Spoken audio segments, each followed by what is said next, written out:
இதுதான் மனுஷன், இதுதான் தேவனுடைய சாயல், இப்படி தான் மனுஷனை கடவுள் உண்டாக்குனாரு, இப்படித்தான் மனுஷன் என்பவன் இருக்கணும். அப்போ அதை பார்க்கணுமே வழியே வெளி தோற்றத்தில் இல்லை. தோற்றத்தில் 1000 வித்தியாசங்கள் இருக்கலாம், எதில் வித்தியாசம் இல்லை.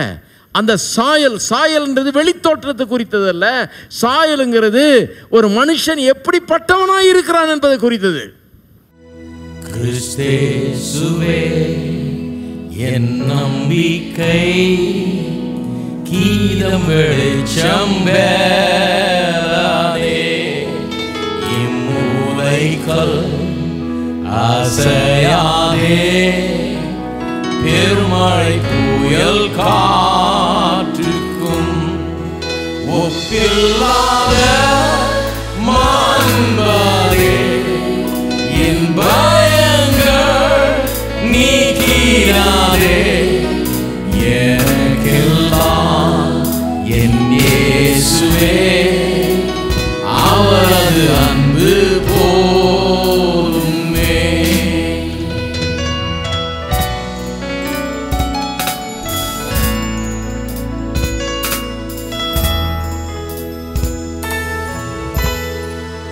கிறிஸ்தேசுவில் மாதேவனே அவதரித்தார் பாலகனாய், அன்பின் இவான் ரட்சகரை பாவமத பகை தாரே, என் பாவங்கள் சுமந்தாரே, கோபாக்கினை நீக்கினாரே, கல்வாரியில் மரித்தாரே, மரித்தனை வாழ வைத்தாரே.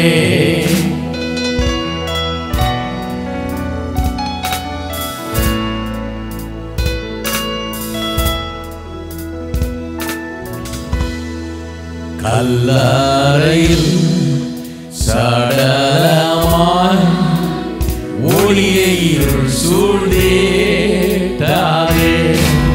மகிமையாய் உயிர்த்தாரே, மரணத்தை வென்றெழுந்தாரே,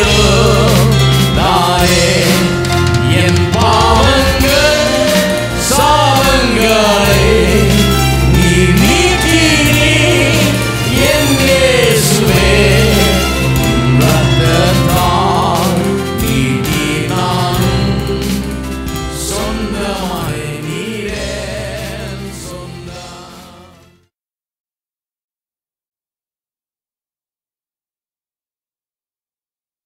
சாட்சியாக இருந்துட்டா போதும், ஒன்றும் பண்ணல. நம்ம செய்கிறத கரெக்டாக செஞ்சால் போதும், நம்ம வாழ்க்கையை மாற்றி காமிச்சா போதும், நாம் வெற்றிகரமாக இருந்தால் போதும். ஒரு மேக்னெட் மாதிரி நம்ம ஆயிடுவோம். உலகம் நம் பக்கத்தில் இழுக்கப்படும். இயேசுவை மக்கள் காண்பார்கள், ஒளி இங்கே வீசும். ஜனங்கள், இருளில் இருக்கிற ஜனங்கள் ஒளியை கண்டார்கள் இருக்குது பாருங்க. எங்கே ஒளியை காணுவாங்க? உங்களை பார்த்து தான் ஒளியை காணணும். உங்கள்கிட்ட தான் ஒளி இருக்கிறது. சுவிசேஷம் என்னும் ஒளி, ரட்சிப்பு என்கிற இந்த ஒளி, இயேசு என்கிற இந்த ஒளி உங்களிடத்தில் இருக்கிறது. உங்களை பார்த்து அவங்க பார்க்கணும் பாருங்க. அப்போ இதுதான் சாயல் ரொம்ப முக்கியம். இந்த சாயல் தான் அந்த அதிகாரம். என்னுடைய வாழ்க்கை குறித்து அதை மாற்றி அமைக்கக்கூடிய அதிகாரம் எனக்கு இருக்கிறது. என் வாழ்க்கையில் இருக்கிற அலங்கோலத்தை மாற்றி அமைக்கக்கூடிய அதிகாரம். அதிகாரம்னா எதையோ பேசிட்டு இருக்கோன்னு நினச்சக்கூடாதீங்க. விசுவாசியின் அதிகாரம்னா என்னுடைய சூழ்நிலைகளை மாற்றக்கூடிய அதிகாரம். என்னை சீரழித்துக் கொண்டிருக்கிற பிசாசுடைய கிரியைகள், மற்ற காரியங்கள் எல்லாத்தையும் சீரமைச்சு ஒழுங்கு பண்ணி வெளியேற்ற வேண்டியதெல்லாம் வெளியமைச்சு சரியாக்க வேண்டியதெல்லாம் சரியாக்கி அழகாக்கி அற்புதமானதை ஆக்கக்கூடியது எனக்கு கொடுக்கப்பட்டிருக்கிற தேவனுடைய சாயல். இதுக்காக தான் கடவுள் நம்மளை முன்குறிச்சிருக்காரு. எவ்வளோ ஒரு உன்னதமான நோக்கத்தோடு கூட முன்குறிச்சிருக்காரு பாருங்க. உணர்றதே இல்லை கிறிஸ்தவர்கள். எவ்வளோ ஒரு ஹை இது வச்சிருக்காரு பாருங்க, கோல் வச்சிருக்காரு கர்த்தர். அப்படி மாற்றுறதுக்காக, எப்படி மாற்றுறதுக்காக, அதுக்கு தான் இயேசுவை நல்லா பார்க்கணும். இப்படி மாற்றுறதுக்காக, எப்படி இயேசுவை போல மாற்றுவதற்காக, பிசாசை விரட்டுகிறவர்களாக, வியாதியை போக்குகிறவர்களாக, 5 அப்பம் 2 மீனை வச்சு 5000 பேரை போஷித்தது மாதிரி நம்ம வீட்டில் பஞ்சம் பசி பட்டினியே இல்லாமல் பண்ணுவதற்காக, கூட கூடிய மீற பண்ணுவதற்காக. ஹலோ, பேதுரு மீன் பிடிக்கிற தொழில் ராவெல்லாம் பிடிச்சி ஒன்றும் மாட்டலை. ஆனால் தொழிலை எப்படி கரெக்ட் பண்ணுறதுன்னு கற்றுக் கொடுத்தாரு. வெறும் காலி பாக்கெட்டோடு வீடு திரும்ப இருந்தவனுக்கு தொழிலில் எப்படி நல்லா சம்பாதிக்கிறதுன்னு கற்றுக் கொடுத்தாரு. வலை கிளிகிற அளவுக்கு போட்டு முழுகிற அளவுக்கு மீன். எத்தனை பேர் கற்றுக்க விரும்புகிறீங்க? அதுதான் தேவனுடைய சாயல். அதான் சாயலுங்க. இல்லைங்க, ரொம்ப கஷ்டப்பட்டு வேர்வை சிந்தி உழைக்கிறேங்க, ஒன்றுமே இல்லைங்க, வாடகை கூட பற்ற மாட்டேங்குது, சோத்துக்கு பற்ற மாட்டேங்குது, இதுக்கு பற்ற மாட்டேங்குது. அதை மாற்றுறது தான் தேவனுடைய சாயல். அதுதான் அதிகாரம். அதுக்கு தான் அதிகாரம். அந்த சூழ்நிலையை கொடுத்து என்ன பண்ண போகிறீங்க, எப்படி பண்ண போகிறீங்க, அதை தான் போதிக்க போகிறோம் பாருங்கள். அதுக்கு தான் விசுவாசம், அதுக்கு தான் அதிகாரம், அதுக்கு தான் கடவுளுடைய வார்த்தை, அதுக்கு தான் இந்த போதனை. அதை எப்படி மாற்றுறது தான் தேவனுடைய சாயல். தம்முடைய குமாரனுடைய சாயலுக்கு ஒப்பாக நம்மை நாம் இருப்பதற்கு நம்மை முன்குறித்திருக்கிறார். முன்குறித்தவர் அதுக்குன்னே நம்மை நீதிமான்களாக்குகிறாராம். அதெல்லாம் பேச போகிறேன், எதுக்கு நம்மளை நீதிமான்களாக்குறாருன்னு. அவர் நீதி உள்ளவர் ஆவியிலே நீதி உள்ளவர் என்று எண்ணப்பட்டார்ன்றதுல அவரை எப்படி நீதி உள்ளவர் ஆக்கினாரோ, பாவத்தை சுமந்து பாவமான அவரை நீதி உள்ளவர் என்று பரலோகம் எப்படி அறிவித்ததோ, 3ஆம் நாளிலே அவர் பாதாளத்தில் இருந்தபோது பரலோகம் அவரை என்னுடைய குமாரன், நான் அவனுடைய பிதா, இவர் என்னுடைய குமாரன் என்று அப்படி அறிவித்தது, அதுபோல பரலோகம் நம்மையும் நீதி உள்ளவர்கள் என்று விளங்க பண்ணுகிறது. எதுக்காக? பிசாசை ஜெயிப்பதற்காக, வெற்றி சிறப்பதற்காக, மேலே வருவதற்காக. ஹலோ, இருக்கீங்களா? குமாரனுடைய சாயலுக்கு ஒப்பாக இருப்பதற்கு 2 கொரிந்தியர் போவோம். அதுக்கு தான் முன்குறிச்சிருக்கார் பாருங்க. அப்போ உங்களுடைய நோக்கம் என்ன நோக்கமாக இருக்கணும்? உங்களுடைய நோக்கமோ அதுதான் இருக்கணும். எந்த நோக்கம்? அவருடைய சாயலுக்கு ஒப்பாக நான் மாற வேண்டும். காற்றையும் கடலையும் அதட்டினார் பாருங்க. ஐயோ முழுகி சாக போகிறோன்னு கத்துறான். அது கடவுளுடைய சாயல் இல்லை. ஹலோ, தலானி போட்டு நல்லா தூங்கினார் பாருங்க, அதுதான் கடவுளுடைய சாயல். போட்டு முழுகிற மாதிரி இருக்குது, நல்லா படுத்து தூங்குறாரு. ஏன்னா அது முழுகாது. எப்படி முழுகும்? இவர் படுத்துட்டு இருக்கிறாருங்க. ஹலோ, தூங்கவே முடியலங்க, தூக்கம் வரமாட்டேங்குது, அது கடவுளுடைய சாயல் இல்லை. அதை மாற்றணும். அதுக்கு தான் அதிகாரம் தேவை. அதுதான் பேசிகிட்டு இருக்கிறோம். இப்போது பைபிள் வந்து ரொம்ப ரெலவெண்ட் பாருங்கள். சொல்கிறேன், ரொம்ப ரெலவெண்ட்டாக இருக்கணும். நம்ம எப்படி ரெலவெண்ட்டாக இருக்கணும்னா, இப்போல்லாம் ஜீன்ஸில் தான் வர்றாங்க, அதனால் பாஸ்டரே ஜீன்ஸில் வந்துட்டா ரொம்ப ரெலவெண்ட் ஆகிடுவோம் நம்ம. நீ ஜீன்ஸில் போய்க்கோ, நான் ரொம்ப ரெலவெண்ட்டாக வந்திருக்கேன். என் கடவுள் பெரியவர், அவர் வல்லவர், அவர் அற்புதமானவர், அதிசயமானவர், எல்லாவற்றுக்கும் மேலானவர். அவர் ஒரு மனுஷனை எப்படி வைக்கிறாருன்றத நான் பிரதிபலிக்கணும். அதனால தான் ஒழுங்காக சட்டைய மாட்டுறேன். சட்டை வெறும் எனக்காக இல்லை, அவருக்காக. அவருடைய மானத்தை நான் காப்பாற்றணும். அப்போ பைபிள் ரொம்ப ரெலவெண்ட் பாருங்கள், ரொம்ப நம்முடைய வாழ்க்கையோட சம்மந்தப்பட்டது, வாழ்க்கையோட ரொம்ப நெருங்கிய சம்பந்தம் கொண்டது. இது வந்து நம்ம கஷ்டப்படுத்து சிலர் பாருங்கள், நான் படிக்கிற காலத்தில் ஞாபகம் இருக்குது, அப்ளிகேஷன், அதாவது பிரசங்கம் பண்ணும்போது இது எப்படி அப்ளை பண்ணுறதுன்றதை பற்றி பேசுவாங்க. அப்போ எனக்கு இது ரொம்ப கஷ்டமாக இருந்தது. எப்படி அப்ளை பண்ணுறது யோசிப்பேன் உட்காந்து, எப்படி அப்ளை பண்ணுறது தான் சத்தியம், இது எப்படி நம்ம அப்ளை பண்ணுறதுன்ட்டு ஃபுல்லாக சத்தியத்தை சொல்லிட்டு அப்புறம் அப்ளை பண்ணுறது 2 நிமிஷத்தில் முடிஞ்சு போயிடும். வரவே வராது, அப்ளை பண்ணவே தெரியல. அப்புறம் தான் நான் கண்டுபிடிச்சேன், ஃபுல்லாக துவக்கத்துலேருந்து கடைசி வரைக்கும் அப்ளிகேஷன் தான். அப்ளை பண்ணுறது ஒன்றும் பிரச்சனையே இல்லை, ஃபுல்லாக முழுக்க அது நம்முடைய வாழ்க்கையை பற்றியது தான். இது பெரிய பெரிய உபதேசங்கள்லாம், வேதத்தில் இருக்க உபதேசங்கள்லாம் நம்முடைய வாழ்க்கையை பற்றுறது பாருங்கள். ஃபுல்லி அப்ளிகபிள், நமக்கு ஏற்றவை, ஒன்று ஒரு வார்த்தையினாலும் மனுஷன் பிழைப்பான் எழுதியிருக்குது. எல்லாம் ஒரு வார்த்தையை நமக்கு ஏற்ற மருந்து மாதிரி. அது நம்முடைய நோய்களுக்கு மருந்து, நம்முடைய கவலைகளுக்கு மருந்து, நம்முடைய தோல்விக்கு மருந்து, நம்முடைய பிரச்சனைகளுக்கு பதிலாக அது இருக்கிறது. அதில் எனக்கு சந்தேகமே இல்லாமல் ஆயிடுச்சு பாருங்க. இப்போ பைபிளை திறந்தோம்னா எனக்கு அப்ளிகேஷன்ன்றது நல்லா எனக்கு விளங்கிடுச்சு. எனக்கு இது என்னோட சம்மந்தப்பட்டது. ஏசு கடலை அதட்டினார்னோடனே நான் ஏதோ அவர் தேவகுமார்னு காண்பிக்கிறதுக்காக அப்படி செஞ்சாருன்னு யோசிச்சுட்டு போயிடுறதில்லை. நான் இல்லை, என்னையும் அப்படி தான் செய்ய சொல்கிறார். என் வாழ்க்கையில் ஏற்படுகிற புயல்கள், நாச மோசங்கள், வீசுகிற சீறுகிற காற்றுகள், அலைகள், வந்து மோதுகிற அலைகள், வெள்ளங்கள், இவைகளெல்லாம் சரி பண்ணி பாதுகாப்பையும் வெற்றி அங்கே உண்டாக்கும்படியாக எனக்கு அவர் கற்றுத் தருகிறார். டக்குன்னு பார்க்க முடியுது என்னால். அதை கவனிப்போம். 2 கொரிந்தியர் 4ஆம் அதிகாரம் 4வது வசனம். சாயலை பற்றி பேசிகிட்டு இருக்கோம் இல்லையா? இயேசு வந்து தேவனுடைய சாயல், அவருடைய தன்மையின் சொரூபம். எதுக்கு இதை நம்ம பார்க்குறோம்? நாமும் அப்படி தான் இருக்கணுன்றதை காமிக்கிறதுக்காக தான் அவர் மனுஷனாக வந்தார். அவரை பார்த்து நம்ம கற்றுக்கணும், இப்படி தான் மனுஷன். 4வது வசனம். தேவனுடைய சாயலாக இருக்கிற கிறிஸ்துவின் மகிமையான சுவிசேஷத்தின் ஒளி அவிசுவாசிகளாகி அவர்களுக்கு பிரகாசமாயிராதபடிக்கு இப்பிரபஞ்சத்தின் தேவனானவன் அவருடைய மனதை குருடாக்கினான்.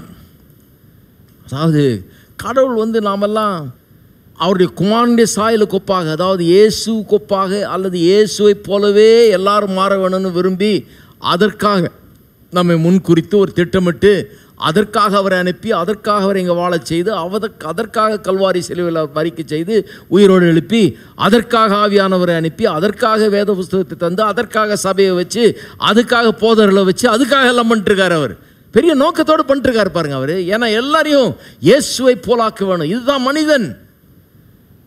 இப்படி தான் கர்த்தர் சித்தம் கொண்டிருக்கிறார். மனுஷன் எப்படி இருக்கணும்னு தான் கர்த்தர் விரும்புகிறார். இதுக்காக அவர் வேலை பார்த்துட்டு இருக்கிறாரு. ஆனால் பிசாசு வந்து அவன் வேறு விதமாக வேலை பார்த்துட்டு இருக்கான் பாருங்க. அவன் வந்து இப்படி ஆயிடக்கூடாதே அப்படிங்கிற வேலையை பார்த்துட்டு இருக்கான். அவனுக்கு வந்து நீங்கள் கோயிலுக்கு போகக்கூடாதேன்றது பிரச்சனை இல்லை, போன்றான் தாராளமாக. ஆனால் அந்த சாயலுக்கொப்பாக மாற்றக்கூடிய கோயிலுக்கு போயிடாது.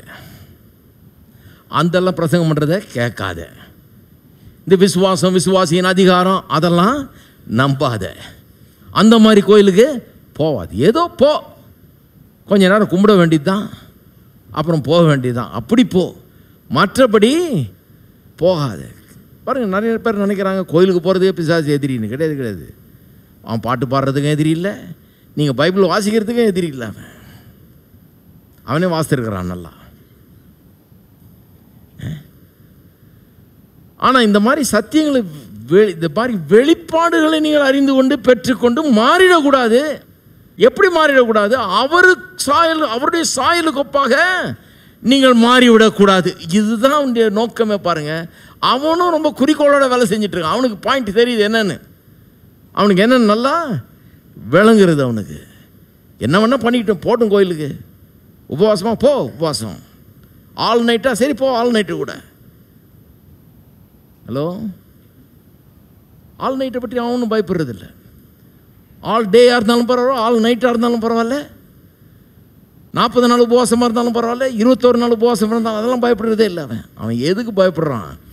இந்த மாதிரி காரியத்தை எடுத்து சொல்லி ஜனங்கள்கிட்ட சொல்லி அவங்களுக்கு அதை குறித்த ஒரு வெளிப்பாடு வந்து இதை, இந்த வசனத்தை எப்படி எடுத்து அதிகாரத்தை செலுத்தி எப்படி தங்களுடைய வாழ்க்கையில் எல்லாத்தையும் மாற்றுறதுன்னு அவங்க கற்றுக்கக்கூடாது.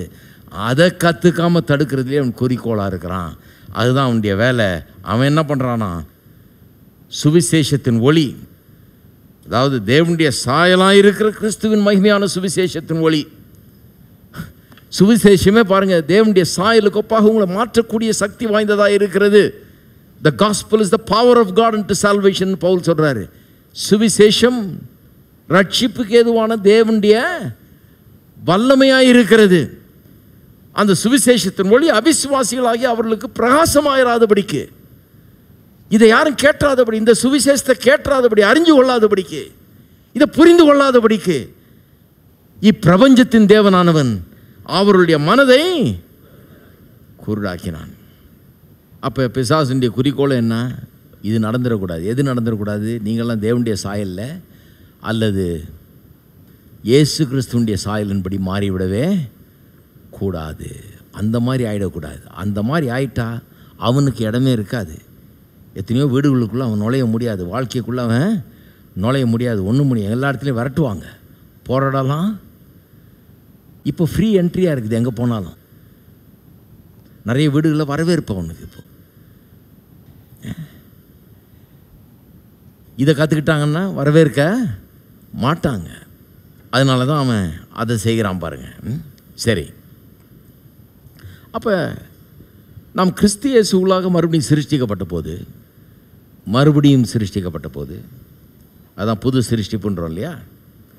அவருடைய சாயலின்படி சிருஷ்டிக்கப்பட்டோம். கடவுள் இப்படி நோக்கம் வச்சுட்டார். என்ன நோக்கம்? அவருடைய குமாரனுடைய சாயலுக்கு ஒப்பாக நம்ம மாற்றணும்னு, அவரை மாதிரியே மாற்றணும்னு. அவரை மாதிரின்னா எப்படி?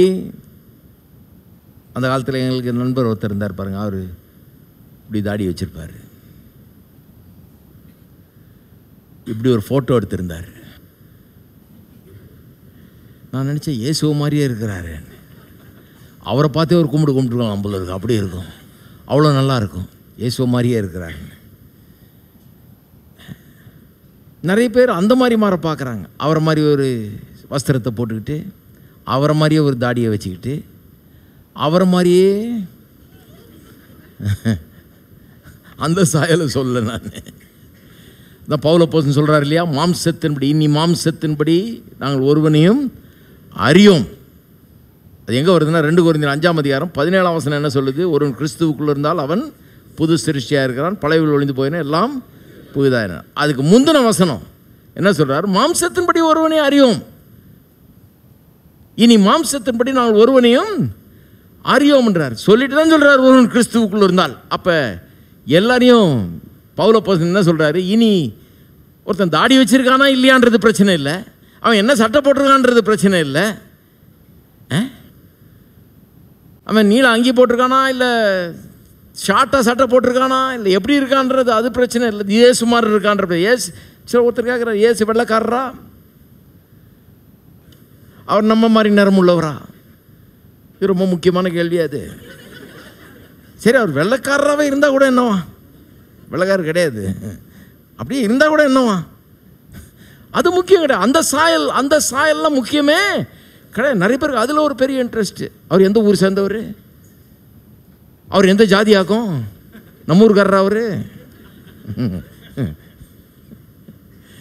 எந்த ஊராக இருந்தான்னா, எந்த மொழியை பேசினவராக இருந்தான்னா, எந்த இனத்தை சேர்ந்தவராக? மாம்சத்தின்படி இனி ஒருவரையும் நாங்கள் அறியோம். இனி என்ன? ஒருவன் கிறிஸ்துவுக்குள்ள இருந்தால். கிறிஸ்துங்கிறது ஏதோ ஒரு ஜாதி, ஒரு இனத்தை சேர்ந்த, ஒரு வம்சத்தை சேர்ந்த ஒருவர் என்று இருந்து அந்த வம்சத்துக்கெல்லாம் மாறுறது கிடையாது. கிறிஸ்து என்கிறது இஸ் த பர்ஃபெக்ட் மேன். தேவன் உண்டாக்கின ஒரு பூர்ண மனுஷன். மனுஷன்னா எல்லா மனுஷரும் இப்படித்தான் இருக்கிற வேணுன்றதுக்கு ஒரு டைப் ஒன்று உண்டாக்குனார். இப்படி தான் எல்லாம் இருக்கணும், இதுதான் மனுஷன், இதுதான் தேவனுடைய சாயல், இப்படி தான் மனுஷனை கடவுள் உண்டாக்குனாரு, இப்படித்தான் மனுஷன் என்பவன் இருக்கணும். அப்போ அதை பார்க்கணுமே வழியே வெளி தோற்றத்தில் இல்லை. தோற்றத்தில் 1000 வித்தியாசங்கள் இருக்கலாம், எதில் வித்தியாசம் இல்லை. அந்த சாயல்ன்றது வெளித்தோற்றத்தை குறித்தது அல்ல. சாயலுங்கிறது ஒரு மனுஷன் எப்படிப்பட்டவனாக இருக்கிறான் என்பதை குறித்தது. சாயலுங்கிறது என்னுடைய உள்ளான ஒரு சுவாபம், எனக்கு இருக்கிற அதிகாரம், வல்லமை, மேற்கொள்ளக்கூடிய திறமை, இவைகளை குறிக்கிறது சாயலுங்கிறது வெளிப்பட்ட தோற்றத்தை அல்ல. ஒருத்தர் கேட்குற, அவர் என்ன ஹைட்டுங்க இருந்திருப்பார்? நான் உங்கள் ஹைட்டு தான் இருந்திருப்பார். என்னத்தை சொல்கிறது? எல்லாருக்கும் எது எதெல்லாம் இன்ட்ரெஸ்ட் இருக்கக்கூடாதோ அதில் தான் ரொம்ப இன்ட்ரெஸ்ட்டு. சரி, அப்போ மறுபிறப்பில் நம்ம எல்லாரையும்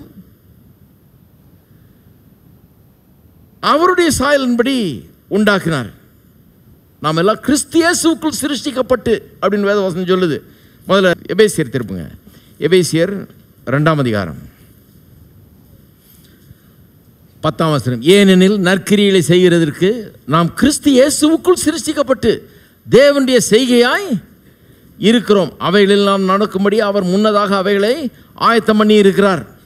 கிறிஸ்து இயேசுவில் சிருஷ்டிக்கப்பட்டு, இயேசுவுக்குள் சிருஷ்டிக்கப்பட்டு, அப்போ தேவன் நம்மளை புது சிருஷ்டியாக உண்டு பண்ண போது இந்த பழைய மனுஷன் போய் இப்போ புது மனுஷனாக உருவாகியிருக்கும் பாருங்கள். மறுபடியும் நான் வெளி தோற்றத்தை பற்றி பேசலை, ஒரு ஆவிக்குரிய காரியத்தை பற்றி பேசுகிறேன். ஒரு மனுஷன் கிறிஸ்துவுக்குள் இருந்தால் அவன் புது சிருஷ்டியாக இருக்கிறான். பழையவில் ஒழிஞ்சு போயின எல்லாம் போய்தா. என்னென்ன எது ஒழிஞ்சு போயிடுச்சு? மூக்கெல்லாம் கொஞ்சம் இன்னும் கொஞ்சம் ஷார்ப்பாகிடுச்சா? அப்போது சப்பையாக இருந்தது. கலர் கொஞ்சம் மாறிடுச்சா? அப்போது எல்லாம் ஹைட்டு கொஞ்சம் ஜாஸ்தியாக கிடையாது. புது சிருஷ்டியாக இருக்கிறான். பழையவில் ஒழிஞ்சு போயின எல்லாம் போய்தா. என்ன உள்ளே நடந்த ஏதோ ஒரு காரியத்தை சொல்லியிருக்குது, வெளி தோற்றத்தை அல்ல. அப்போ அதை கவனிங்க நல்லா. எப்படி சிருஷ்டித்தாரா? நாம கிறிஸ்து இயேசுவுக்குள் சிருஷ்டிக்கப்பட்டு, அப்போ உள்ளான விதத்தில் வெளியே பார்த்தா நீங்கள் உங்களுக்கு எனக்கு வித்தியாசம் இருக்கலாம். நீங்கள் ஒரு மாதிரி இருக்கலாம், நான் ஒரு மாதிரி இருக்கலாம், இன்னொருத்தர் இன்னொரு மாதிரி இருக்கலாம். ஆமாம், வித்தியாசங்கள் இருக்கிறது. எல்லாம் ஒரே மாதிரி இருந்தால் அப்புறம் என்ன தான் சொல்கிறது? யாருன்னு தெரியாது. அதெல்லாம் வித்தியாசம் இருக்குது. ஆனால் உள்ளான விதத்திலே, வேறொரு விதத்திலே, முக்கியமான விதத்திலே நாம் எல்லாரும் கிறிஸ்துவின் சாயலுக்கு ஒப்பாக சிருஷ்டிக்கப்பட்டிருக்கிறோம். அதான் அங்கே பாயிண்ட்டு. நம்ம எல்லாம் கிறிஸ்து இயேசுவுக்குள் சிருஷ்டிக்கப்பட்டோம். அப்படின்னா நீங்களும் அப்படி தான் உண்டாக்கப்பட்டிருக்கிறீங்க, நான் அப்படி தான் உண்டாக்கப்பட்டிருக்கிறேன். மறுபடியும் பிறந்த அத்தனை பேரும், மறுபடியும் பிறந்தவர்கள் எல்லாரும் அந்த விதமாக நாம் உண்டாக்கப்பட்டிருக்கிறோம். உள்ளாக நமக்கு அந்த சாயல் கொடுக்கப்பட்டிருக்கிறது. என்னை வாழ வைக்க ஒப்பு கொடுத்தீரும்மையே, வாதிக்க கொடுத்தீரே திருவுடலை எனக்கா. என்னை வாழ வைக்க ஒப்பு கொடுத்தீரும்மையே, வாதிக்க கொடுத்தீரே திருவுடலை எனக்கா. உந்தன் அன்பு பெரியதே, உந்தன் அன்பு பெரியதே, உந்தன் அன்பு பெரியதே, உந்தன் அன்பு பெரியதே, ஈடிணையற்றதே. உந்தன் கிருபை பெரியதே, உந்தன் கிருபை பெரியதே, உந்தன் கிருபை பெரியதே, உந்தன் கிருபை பெரியதே. கிருபையான இயேசுவே, நல்லவர் நீ, மிகவும் நல்லவர் நீ, நல்லவர் நீ, நன்மைகள் செய்பவர் நீ. எல்லாரும் நல்லவர் நீ, மிகவும் நல்லவர் நீ, நல்லவர் நீ, நன்மைகள் செய்பவர் நீ. பாவத்தின் முழு உருவமாய் நீர் பாவமானீரே, பிரிக்கப்பட்டீரே என்னை இணைத்திடவே. பாவத்தின் முழு உருவமாய் நீர் பாவமானீரே, பிரிக்கப்பட்டீரே என்னை இணைத்திடவே. உந்தன் அன்பு பெரியதே, உந்தன் அன்பு பெரியதே, உந்தன் அன்பு பெரியதே, உந்தன் அன்பு பெரியதே, ஈடிணையற்றதே. உந்தன் கிருபை பெரியதே, உந்தன் கிருபை பெரியதே, உந்தன் கிருபை பெரியதே, உந்தன் கிருபை பெரியதே. கிருபையான இயேசுவே, நல்லவர் நீர், மிகவும் நல்லவர் நீர், நல்லவர் நீர், நன்மைகள் செய்பவர் நீர், நல்லவர் நீர், நல்லவர் நீர், நன்மைகள் செய்பவர் நீர். சாப முள்முடியையும் சிரசினில் சுமந்தீரே, சாபமாய் தொங்கினீரே என்னை ஆசீர்வதிக்கவே.